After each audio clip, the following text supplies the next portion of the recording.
Oh, that was quick. All right, hello. I am Matthew Compher here representing Tarsier Studios. I'm actually here all the way from the States, so I'm still on American time, so if I start yawning, we're in trouble. So today we're going to talk about hidden tutorialization. A lot of this as it applies to Little Nightmares, which was the game that I worked on with Tarsier Studios. Very sexy topic, so here we go.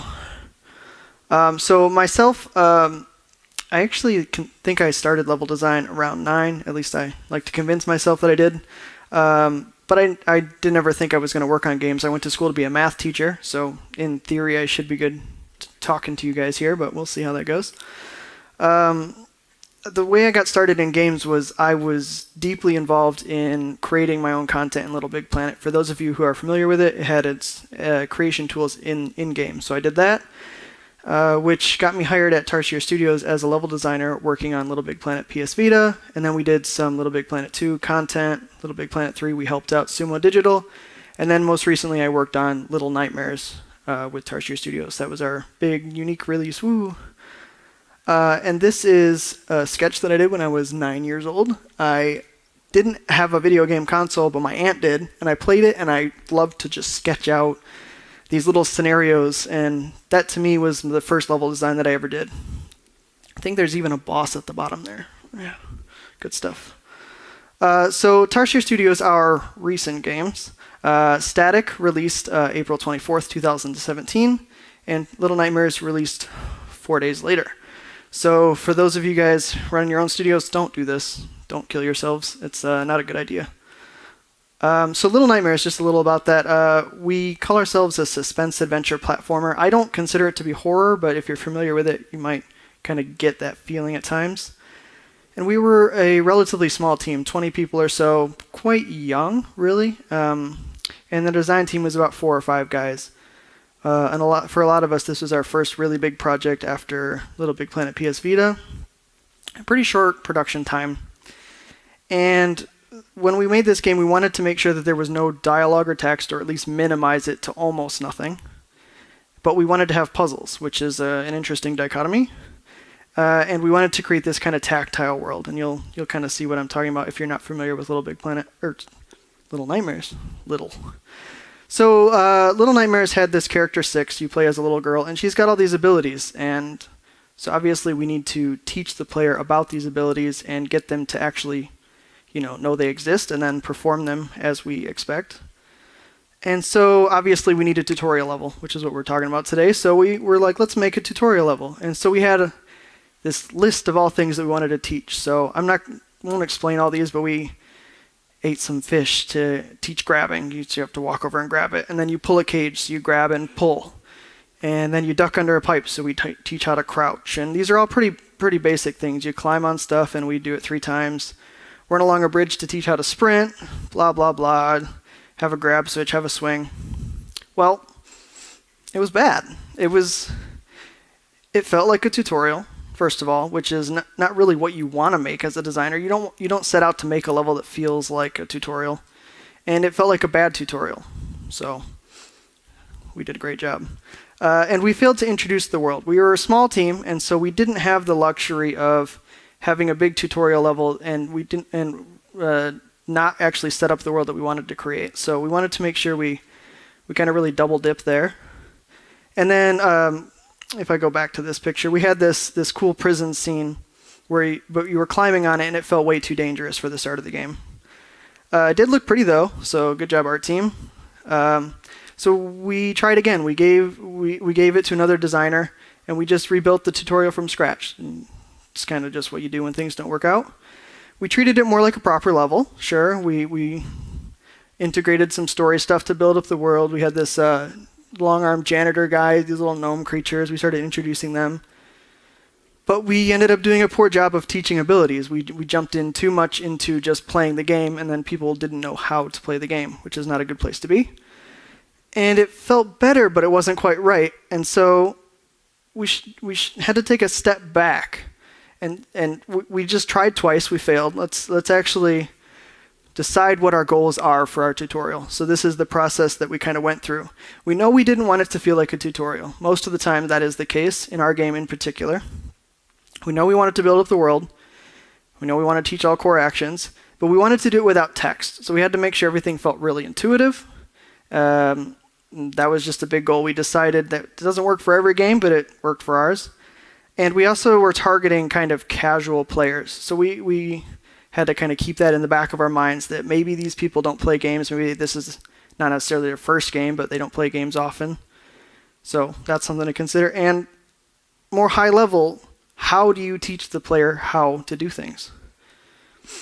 Well, from a high level, a tutorial is really just teaching, right?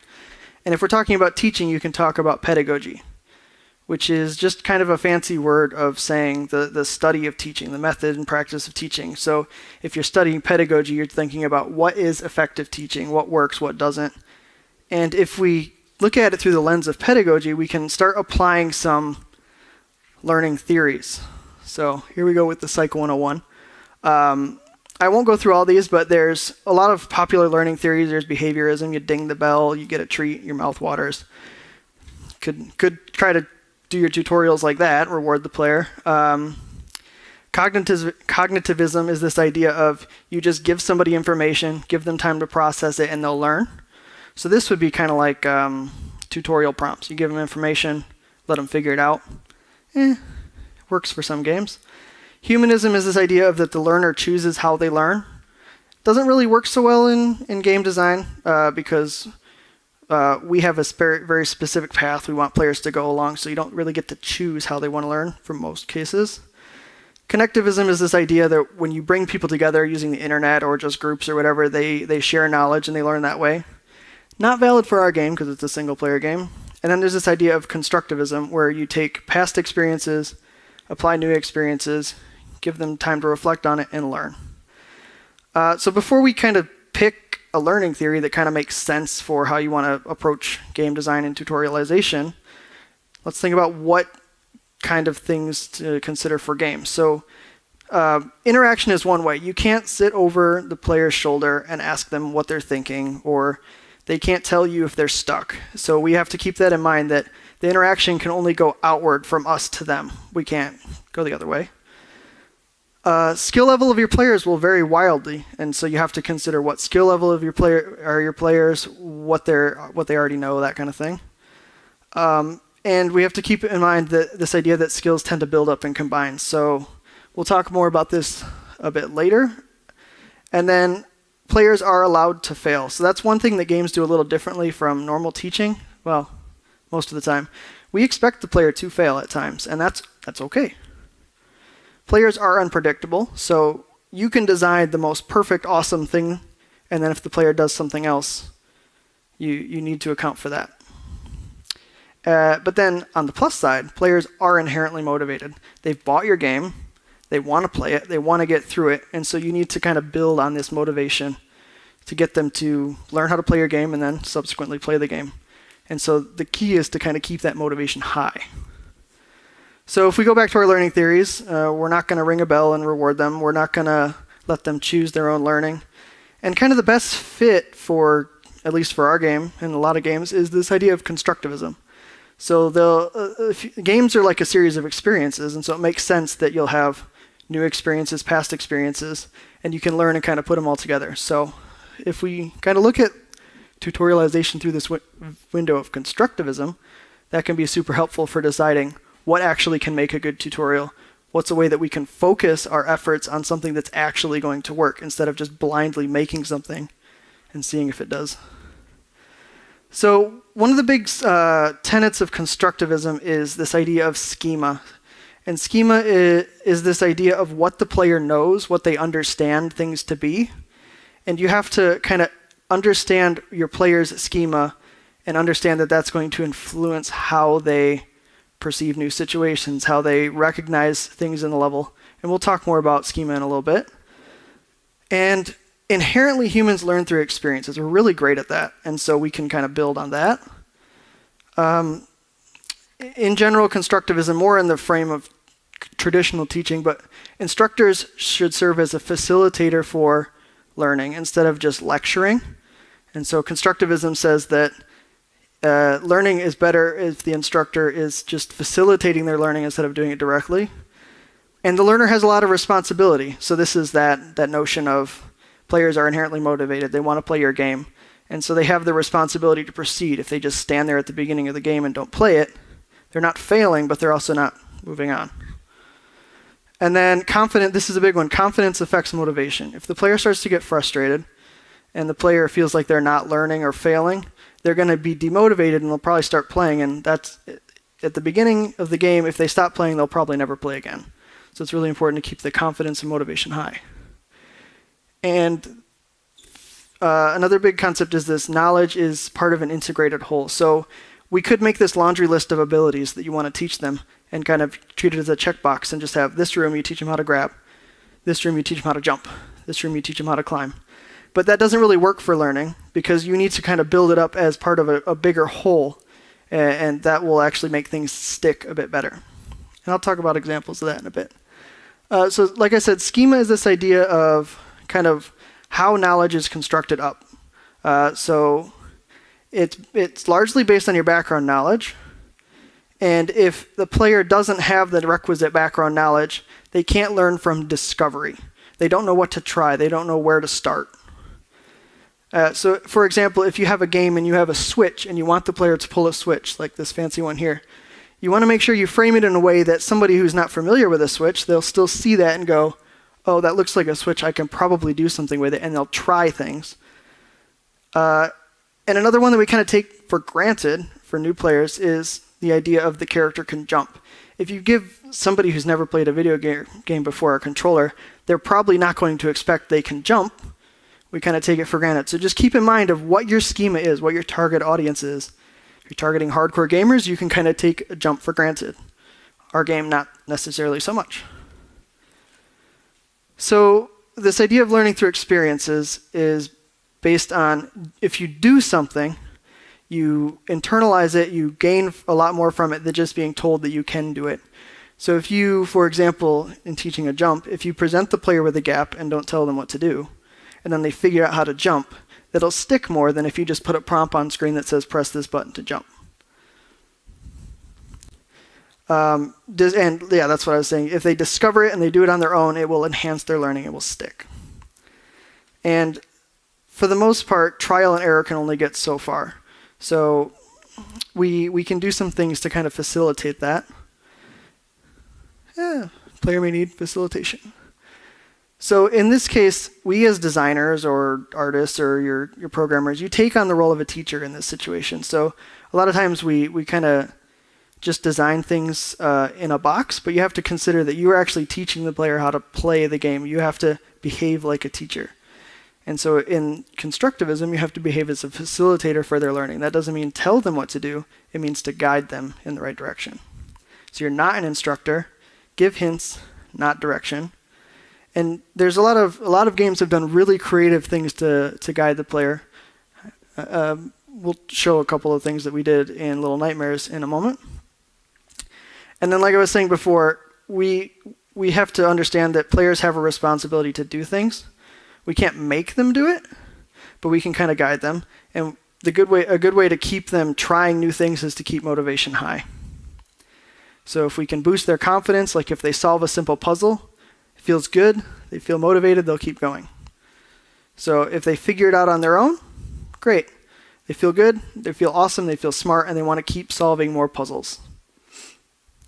And a good thing to consider when you're trying to do this whole trying to build motivation is make sure they're not getting frustrated. Don't let the player get frustrated. If that means don't let them get stuck on a puzzle, or if it means they die often a lot, those are good, bad sources of frustration. So make sure you keep those in mind when you're doing a tutorial. And then learning as part of a whole, and especially in Little Nightmares, we didn't want to make sure that we didn't want to treat the abilities as just individual one-off checkbox things to learn.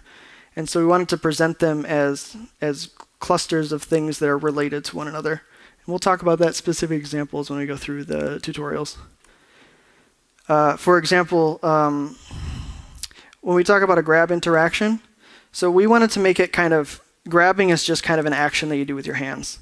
And so we could have taught picking up or pushing or pulling as individual things, but we wanted players to kind of experiment with trying to grab different things and seeing what the outcome of that was.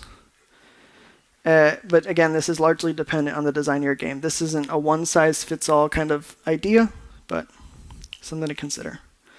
So hopefully the video will work here. This is a quick clip of the first thing you ever do in Little Nightmares.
Okay, so there's a lot of subtle things happening there. It looks like a pretty standard, this is just the first thing you do in a game, but there's some really subtle things that we ended up... No, I don't want it to play again. Stop. It's gonna... Yeah, of course it's gonna do that. Here we go. Alright, so when we first start the game, just to hit on some of the concepts we talked about, the player has some responsibility to proceed. So again, we can build on that. The player is probably not just going to stand here and wait for something to happen. They're going to try something. And usually that's going to be to look around with the right stick or to move with the left stick. We don't tell them to do that. We just want them to figure it out. And so they're self-motivated to figure out where to go. Once they start moving, they'll try moving in certain places and see what they can get. And so this is a really dark image. I know in the video it was almost black, so I brightened it up. But the player walks into the darkness here. And we use these little gnome creatures that run away from you as kind of a proxy. That is our way of facilitating movement. If they see that movement, they want to follow it. And we have this player schema of, in the dark, you need to do something to see. And so we want players to try different things. And eventually they will discover the lighter button. So we don't tell them you have a lighter. They'll just press buttons. And once they do it, they'll see, oh, I figured it out. I pressed the lighter button. Now they know the lighter button is there, and we never told them that. So then you get to this puzzle, and they see this handle, and they go, okay, so that looks like, so I recognize as a handle. I'm not necessarily a video game concept. They see that, and they say, okay, I understand that's a handle. I'm going to try to do something. And if they grab it, the light goes out. And so then they have to kind of figure out, it's like a tiny little mini puzzle. They kind of have to figure out what else they can do in this situation. So they're locked in, they light the lantern. So now they figure out that you can light things with a lighter. So, and then once they light it, they're given an opportunity to pull the vent, which is actually a two-part action, grabbing it and then walking away from it to pull it open. So we're teaching the player through trial and error how to interact and pull on things. So yeah, grab into it, trial and error, and then pulling is a two-step process. And then once they open it, they're not done. They have to figure out how to crouch to be able to get into that. And so you get this endorphin release when you open it. You feel like, I'm so awesome. I figured it out. And so now they're motivated to try to keep going, and it's up to us to keep building on that motivation and those small endorphin releases. And this is an effective way of teaching the player how to do things. So you're confident, you want to proceed, and then we have the schema of a small hole. We don't tell the player, hey, this is an event, you can go in it. But they see kind of a black hole, and they go, oh, I bet that's the way to go. We don't tell them, and they just have to figure out how to get in there by crouching. And then once they go into the vent, it's dark again, so we reinforce the lighter. One thing we found is that players would forget they had the lighter throughout the game, so we really, really, really reinforced it at the beginning. We made them use it a lot, kept putting them in dark places so they had to use the lighter. Hopefully they wouldn't forget about it then. And now they know about the grab button, and so ledges are a little weird in our game where you walk up to it and you have to grab it and then walk into it to climb up. And so we had this idea of grabbing was just something you do with your hands. And so, again, a ledge is something you do with your hands. So that's how that worked. But this was the one case where we were really not happy with how this worked out. I think probably we should not have gone with the design of grabbing ledges, because players would just jump into it, which would not really the action that we wanted. So you can try all you want, but sometimes it just doesn't work. So this is, if the video will work, this is the first kind of puzzle that the player has to do outside of that opening.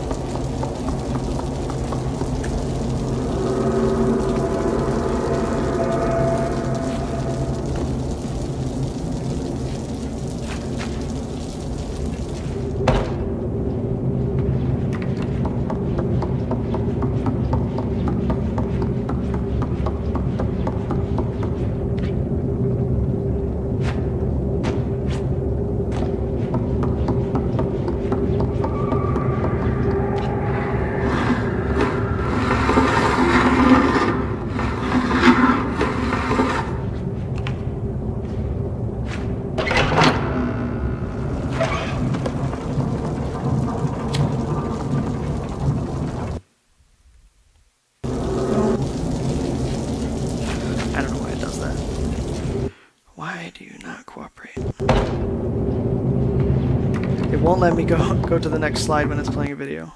Oh, did we do it? Yes. Okay. All right. So in the first puzzle, this is after the player has seen that vent, and so we reinforce that, and they recognize the language of a vent now. Hopefully, they haven't forgotten about it because it's like one room away. So they learn you can climb things, and then we reinforce the vent. Oh, and so the player has to also at this point figure out how to jump because they can't grab it because it's too high. So now they have to figure out how to jump. And then they have to figure out how to jump and grab at the same time. And so we don't tell them how to do this. This is just something we present it as a very simple scenario. It's almost like a mini puzzle. I don't think you can even count it. But we just present it in language that the player will recognize just naturally with their schema of what event is and let them figure it out. And then the players come into this room and they see the door handle, and everyone knows what a door handle is. So they know that if you grab a door handle and pull it, it's going to open. So now the puzzle becomes, how do I make that happen? And so you kind of lock the player in a room. So they have experience with pulling things, so they might try to walk over to the chair and grab it and pull on it. They pull the vent open, maybe they can pull the chair in a similar way. And like I said, we lock the player in a room, we limit their options. We let them try things, let them fail. If they try to go to the left side of the room, that's fine. They're not penalized, it didn't work. And then a couple of other things we did to kind of hint this is we put scratches on the floor. We really lit up the door. So we don't put any text on screen, but we find ways to kind of facilitate and drive them in the right direction. So let's just talk about kind of those first two quick puzzles. Schema plays a big role. So we wanted to make sure, at least in Little Nightmares, that we had this tactile world and things made sense. If you see a handle, it's probably grabbable. If you see a door, you kind of understand how that's going to work. And so we kind of framed it in this tactile world, and we let the players use their own knowledge to figure things out. And we did not rely on gamer schema. Like, that's one that a lot of games can do if you're targeting a more hardcore audience, but we did not assume that the players play games. And then we wanted experiences to build on each other. So that idea of pulling a vent open, we didn't tell them that, hey, you can also do this with a chair. We let them kind of extend that knowledge to novel situations. And then we wanted to make sure we perform an action more than once. So if we really wanted to teach the lighter, make sure we get them to press that lighter button over and over again. And then combining multiple interactions instantly makes things more interesting than just put a gap, make them jump over it. If you put things together, it feels like it's more contextual in the world. It feels more like they're solving mini puzzles. And again, their success drives their motivation. So we have this little endorphin release every time they figure something out. We keep giving those endorphin releases. And it becomes a feedback loop where they feel awesome, they feel good, they keep going, feel awesome, and so on. And then we do have to facilitate the player where necessary. So that's those scratches on the floor, the lighting, that kind of stuff. And then this idea of building up our world as this tactile kind of part of an integrated whole abilities they're not arbitrary. So we didn't, like I said, I've mentioned this a few times already. And then abilities can be combined and work together. So you have to jump and grab. That's a more complex action. It seems pretty simple on the surface, but the player needs to know they can do that, and so they give them a chance to figure it out. And then by doing this, by building it up as like part of a whole, it allows players to extend their knowledge to new situations that are similar but not the same. And that makes things feel like you're not just repeating the same actions if you give them slightly different contexts for the things they're doing. And then obviously we wanted to avoid the tutorial feel. So we start with the core abilities to teach, and then we consider scenarios that might feature that ability. So if we want to teach the player how to duck, we don't just give them a pipe or something they duck under. That's the first thing we tried. And it became really obvious that was a tutorial. So instead we tried to kind of frame it as part of a larger, more interesting scenario. And we instead of focusing on the individual abilities, we focused on more interesting scenes, more memorable scenes. And so the ability was the goal, where obviously this is a tutorial, so we want to teach things. But paradoxically, it wasn't the focus of the rooms that we were making. If that makes sense, yeah. So like I said with the crouch, we don't want to go just under the pipe. The second version that we tried was where we instead of crouching under a pipe, we just had a vent the player went in. That was their second tutorial version. And then finally we arrived at the pulling open the vent and then crouching. And then it feels like part of a mini puzzle that you're solving. So this is an example of how we tried to teach looking around. So a lot of gamers don't use their right stick very often, so this was our effort to teach that kind of organically.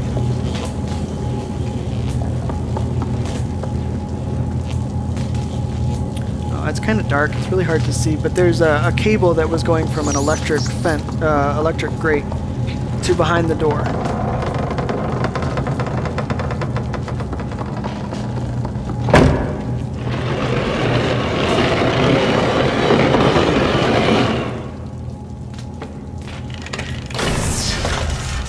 Very dark. Yeah, so it's timed so the electricity turns off for a certain amount of time. It's really hard to see that. So again, come on now.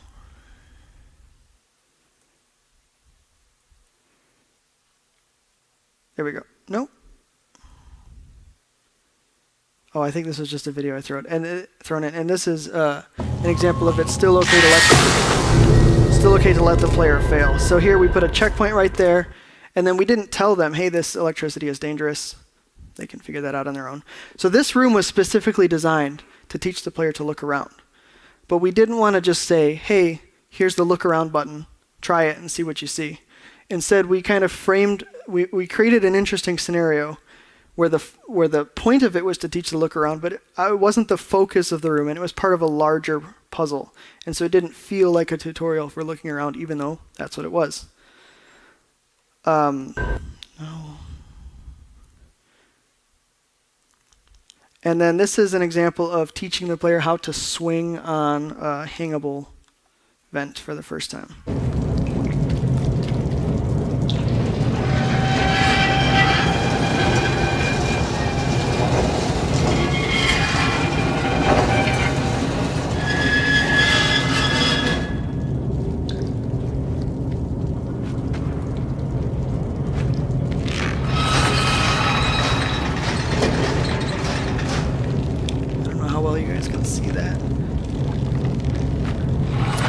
So dark.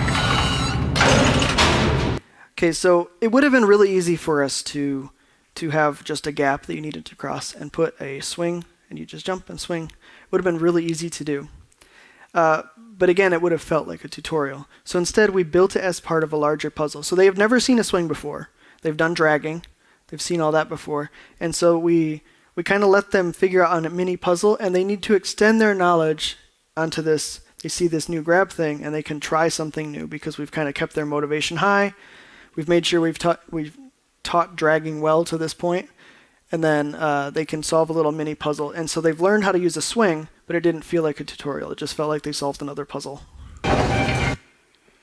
Now, I did say that our goal was to have no text in the game, which we We failed at doing that, but we did it in a way where if the player played the game kind of in a good faith effort to figure things out, they would never see text. But if the player was in this room for like 45 seconds and hasn't ever looked around with the right stick, then we put some text on the screen. And once they look around, the text goes away. And we found that no matter what we did, sometimes players just would not touch that right stick. They were just scared of it, or they don't play games and it's just not natural to them. So sometimes you just have to put the text in. So again, this is just the schema. Like we talked about gamer schema before. People who don't play games don't know that necessarily you can look around. So it's not something they would expect to look for. And again, it was a last resort facilitation for us. So examples of things that did not go well for tutorialization. This is an example of I don't have a video here, but this is the first time that we ever had the player throw something at a button. And so the way that our throwing in the game would work is you would press the jump button while you were carrying something, and it would throw it. Problem was that the longer you press the jump button, the further they would throw it. And so we found in practice, and actually this is how the game shipped, people would just tap the button, and it wouldn't throw that little monkey toy high enough to hit the button. And so players got stuck here. And so that was really just an example of us kind of assuming too much of what the player understood about how the throwing worked. And instead we should have just made it throw full strength if you tapped it. So we failed there. And this is one that pains me deeply because I love this puzzle, is you're locked into this bathroom and this can falls off the shelf. And we have to ask the player to solve a puzzle to get out of the room. And we even had this look around. If you look up, you can see kind of something up there. So maybe they were hinted at like that. And the expected solution was they would throw the can at the window and break it. And we failed in this regard because we had never to this point shown them that glass can break, mirrors can break in our game. And so we kind of assumed too much of what their schema of how our game worked. And so this was a failure on our part. If we had, for example, put another mirror off to the side that was broken, that could have been a great way to signal to the player, hey, maybe we can try something new. But we failed, and we actually had a lot of people get stuck here. Sad times. So we knew we wanted to build up the world in our tutorials. So the goal of that was to make sure that we avoid the tutorial feel. And so building up the world in between tutorial puzzles, like we had rooms that were specifically meant to teach, and then in between we had rooms that were kind of just world building fluff, I guess you could call it. And it immediately made everything feel part of a larger world. And so that escaped the whole tutorial feel. So like I said, break it up with interesting scenes. If you have a long tutorial, just put interesting things that aren't tutorials in between. Easy win. But you have to be internally consistent. So don't break your own rules. If something looks grabbable, let it be grabbable, even if it's not something that helps them solve a puzzle. So this is an example of kind of what Little Nightmares level will look like in the editor. And so everywhere you see little purple things, those are all like grab interactions. Some of them are ledges, some of them are ladder climbing, some of them are draggables. And so the critical path that the player has to take is to just climb on and get I don't know if you can see it, this key right here. So none of this other stuff on the left is even relevant. But it looks climbable, so we made sure it is. So if players go up there and explore, that's great. And by doing that, by making sure everything is interactable, the player is more motivated to keep trying new things. Like they get a result, maybe it's not the right result, but if they get something out of it, they'll keep trying new things throughout the game. And here's another example of how fun it was to make these complicated climbables. All those had to be placed by hand. And so the player, when they play this, will just climb straight up. But if they want to take a zigzag path, they can. That's their prerogative. So we've talked a lot about teaching, and I think I'd be doing a disservice if we didn't talk a little bit about the other side of teaching, which is assessment. So real quick, just high level, when you talk about teaching and assessment, there's two types. There's formative and summative. So formative is kind of the teaching that you do during instruction. I don't know if any of you have heard of these terms before, but it'd be like if I were to ask you how many of you have played Little Nightmares. That would be a way of me formatively assessing my audience, and it would allow me to know kind of where you guys are at, and it could inform how I approach explaining things. And then summative is this idea of the test or seeing how well the learner has learned the thing. And so what that can look like in teaching for formative assessment is this loop like I talked about. So you can administer a task, like ask a question, assess the response or assess the work, and that informs me or the teacher kind of where you're at, and then that informs instruction, and it becomes this loop.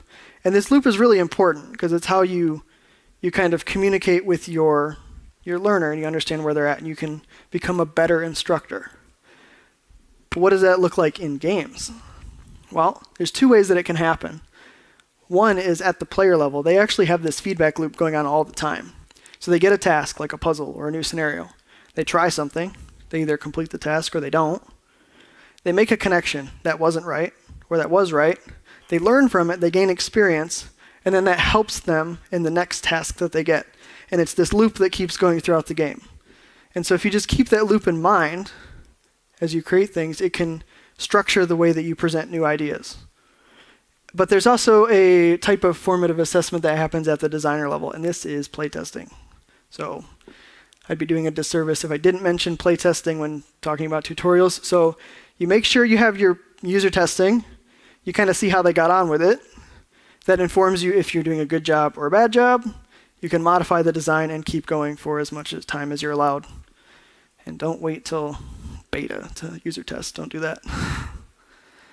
And then in games, summative assessment is a lot of times manifested as just kind of a final challenge that you do at the end of everything. So you can test the player on what they learned. This can either be revisiting something that they haven't seen in a while as just like a mini task as a refresher, or to make sure that they really do remember the thing that they've been taught. And we don't do this just to be mean. We do this to make sure that they don't feel frustrated and get stuck later on. Like I said, if they didn't learn, this is another opportunity to relearn, reinforce. And the assessment can happen at different stages. So like if you think about school, you had quiz, midterm, final. So if they learn a new skill, you can reintroduce it in a simple way, and then you can reintroduce it in a more complicated way, and then have kind of a final exam where you kind of take everything that they've learned and put it all together. A lot of times that can be a final challenge or boss fight or something. Ideally, you're testing them on what you've taught them, not on something new. And so this is just a quick video of kind of what I consider to be the final exam of our tutorial level.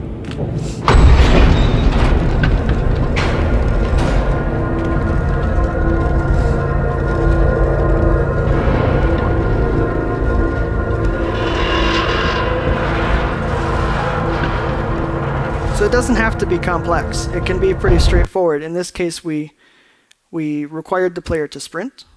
Need to know how to do that for the rest of the game. Need to know how to jump. Need to know how to climb things. And need to know how to react to a timed scenario. So later we introduce like AI enemies that chase you. So we need players to kind of react on the fly. And so this is a way to kind of prep them and make sure that they understand all those concepts before they can proceed past what we call the tutorial level. Don't play again. There we go. So in review, your tutorials will never be perfect. Ours weren't perfect. You kind of just do the best that you can. And as long as you're kind of thinking about it in an informed way, it's probably going to be pretty good. And this is something we didn't do at first, but make sure before you start it, you actually identify what your tutorial goals are. And again, we don't need to have a checklist of abilities. Make sure that your game rules are consistent. If things look grabbable, they are grabbable. And if you treat tutorial design as teaching, you can kind of make an informed decision before you even start working on something. So pedagogy is really nice. A lot of really smart people, smarter than me, have done a lot of research on what is effective teaching, and we can apply that to game design. And to know your audience. If you're targeting a simple audience or a casual audience, make sure you present your game in that way. And schema can evolve over time. So we had this idea of what players understand. We can actually build up their schema by teaching them new things, and they start to understand kind of how the rules of your game are. And so that when they see new things, that's part of their schema. And then we can use user testing to assess how well we're teaching schema. Thank you. Do you have any questions?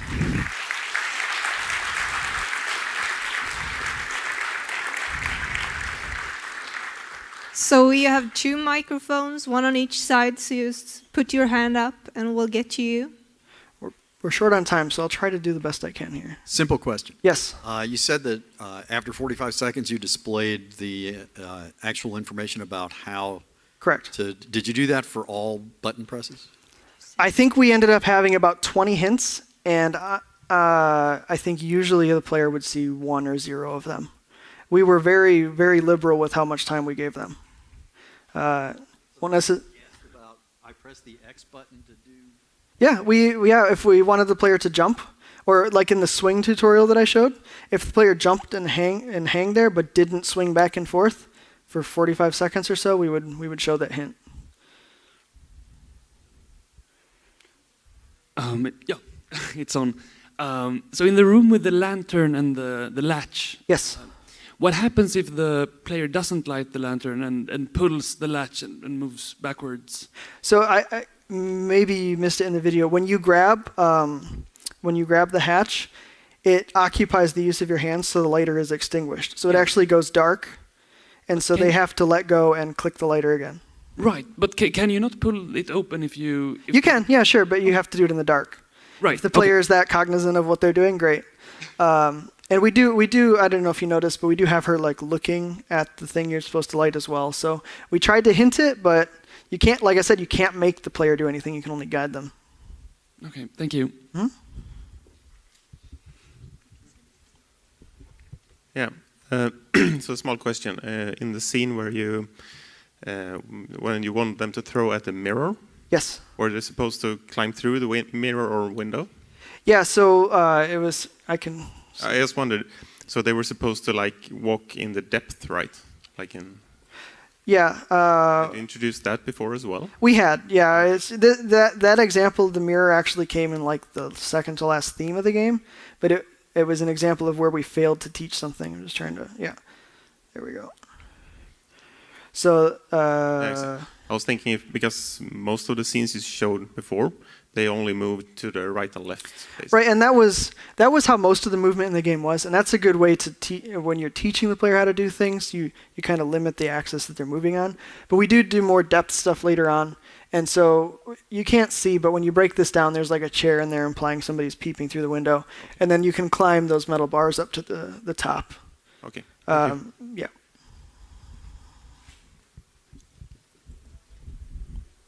One more minute. Anything else? There's one way in the back. Thank you.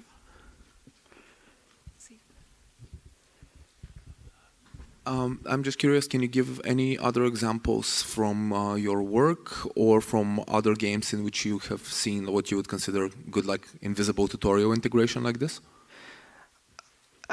It's really hard to pull them out of the air. I know that there's one really popular tutorial in one of the Mega Man games where they want to teach wall sliding, and they do it in a way where they walk off a ledge. They try to just walk to the side, and they walk off a ledge into a wall, and they slide down.